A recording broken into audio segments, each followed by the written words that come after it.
আশা করছি আপনারা সবাই ভালো আছেন এবং ভালোর দলে আছেন। আপনারা ভালোবাসেন বলেই প্রতি বৃহস্পতিবার রাত 11:59 আমরা ফিরে আসি এই ইউটিউব চ্যানেলটিতে। আমরা চাই আপনারা প্রতিনিয়ত জেনে যান কোন ঘটনাটি আজকে আমরা শোনাবো আপনাদেরকে, আর সেই জন্যই আমাদের এই চ্যানেলটি আপনারা সাবস্ক্রাইব করুন। আমাদের ঘটনাগুলি যদি আপনাদের ভালো লাগে তাহলে অবশ্যই লাইক দিন, কমেন্ট করুন এবং শেয়ার করুন। আর সেই সাথে সব সময় আপডেট পেতে আপনারা আমাদের ইউটিউব চ্যানেলটি সাবস্ক্রাইব করুন। আশা করছি আজকের এপিসোডটি আপনাদের ভালো লাগবে। যেন কোনো জিন এই জায়গায় আসতে না পারে, সেই সাথে একটা খারাপ জিনকে পাহারায় রাখা হয়েছিল, যেন কোনোভাবে কোনো মানুষ তারাও আমার ছেলেকে মুক্ত করা না হয়।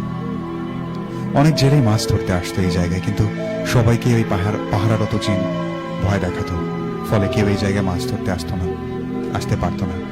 কবিরাজ মরার পর আমি ওই পাহারারত জিনটাকে এখান থেকে বিতাড়িত করেছি। এখন তোর কাজ হলো ওই মাটি খুঁড়ে ওই বোতলটা উদ্ধার করা। সমস্যা নেই তোর, তুই যে জন্য ভয় পাচ্ছিস তোর কোনো ক্ষতি হবে না। তোর পারিশ্রমিকের চেয়ে অনেক বেশি তোকে দেব, এত বেশি দেব যে তুই সারা জীবন কোনো কাজ না করলেও তুই বসে খেতে পারবি।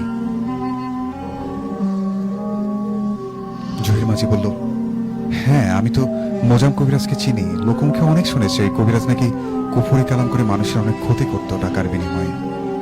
তবে আমি আপনার কাজটা করতে পারি, কিন্তু আমার পরিবারের যেন কোনো ক্ষতি না হয়। আমি নগণ্য এক মানুষ, আমার দ্বারা কি এই কাজ হবে?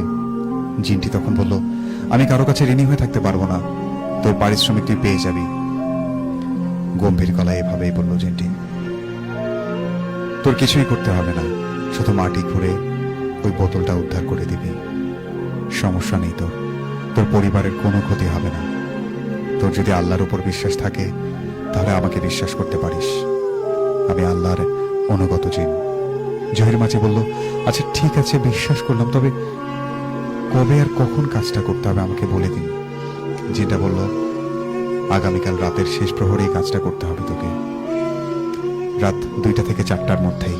আর শোন, তোকে যে মাছগুলো আজকে দেবো সেগুলো বিক্রি করবি না, যেভাবে রাখতে বলবো সেভাবেই রাখবি। এখন বাড়িতে চলে যা। তারপর সেখান থেকে সে বাড়িতে ফিরল এবং সে রাতের মতো জহির ঘুমিয়েই পড়ল।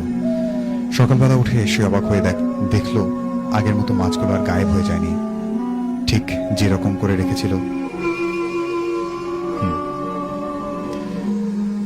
জহির যেরকম করে রেখেছিল ঠিক সেরকমই আছে। সারাদিন কিছু মাছ মেরে সেগুলো বিক্রি করলো, কিন্তু জিন যে মাছগুলো দিয়েছিল সবগুলো আগের অবস্থায় আছে। জহিরের স্ত্রী বলল, ওই মাছগুলো বিক্রি করলে না কেন? আচ্ছা, জহিরের স্ত্রী তাকে বলল, ওই মাছগুলো বিক্রি করলে না কেন? জহির বলল, আগামীকাল বিক্রি করব। এদিকে এই ঘটনার কিছুই তার বউকে বলল না। জিনের কাজটি করার জন্য রাত 1:30টার দিকে রওনা হলো জহির। সাথে ছিল মাটি করার সরঞ্জাম এবং হারিকেন। যথাস্থানে পৌঁছে জহির ডাকতে লাগলো, আপনি কি আছেন? সামনে আসুন। অনেকক্ষণ পর আবারও পূর্বের রূপে দেখা দিল জিনটি। জিনটি বলল, জহির, ওই যে সামনে বেশ খানিকটা খালি জায়গা দেখছো, এই জায়গার মধ্যেই আমার ছেলেকে বন্দী করে রাখা হয়েছে, তুমি মাটি খোঁড়া শুরু করে দাও। জহির দেখলো জায়গাটা অনেক বিস্তৃত, মাটি খুঁড়তে তার অনেক খাটুনি হবে। তারপরও জহির জিনের দেখানো জায়গায় মাটি খোঁড়া শুরু করে দিল। জহির অনুভব করলো অন্য জায়গার তুলনায় এই জায়গাটি অত্যন্ত গরম, বালুকাময়। মাটি টানা 1 ঘন্টা খুঁড়লো, তবুও কিছুই পেল না সে।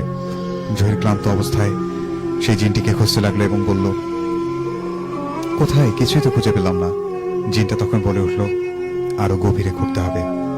জহির আবার শুরু করে দিল খোঁড়া। এবার 15 মিনিট পর খোঁড়ার পরই দেখতে পেল একটা কাচের বোতল, যার মধ্যে কালো ধোঁয়া ঘোরাঘুরি করছে। জিনটা খুশি হয়ে বলল জহিরকে, এবারের বোতলের ছিপিটা খুলে দাও।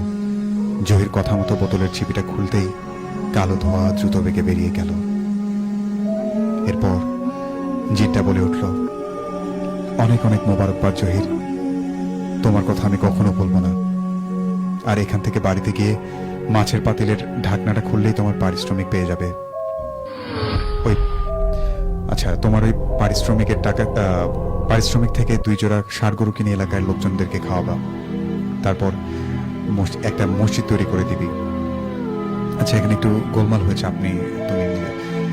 তারপর এসব কিছু বলে জিনটি বিদায় নেয় এবং ওই জিনটি সেই জায়গাতেই অদৃশ্য হয়ে যায় তার ছেলেকে নিয়ে।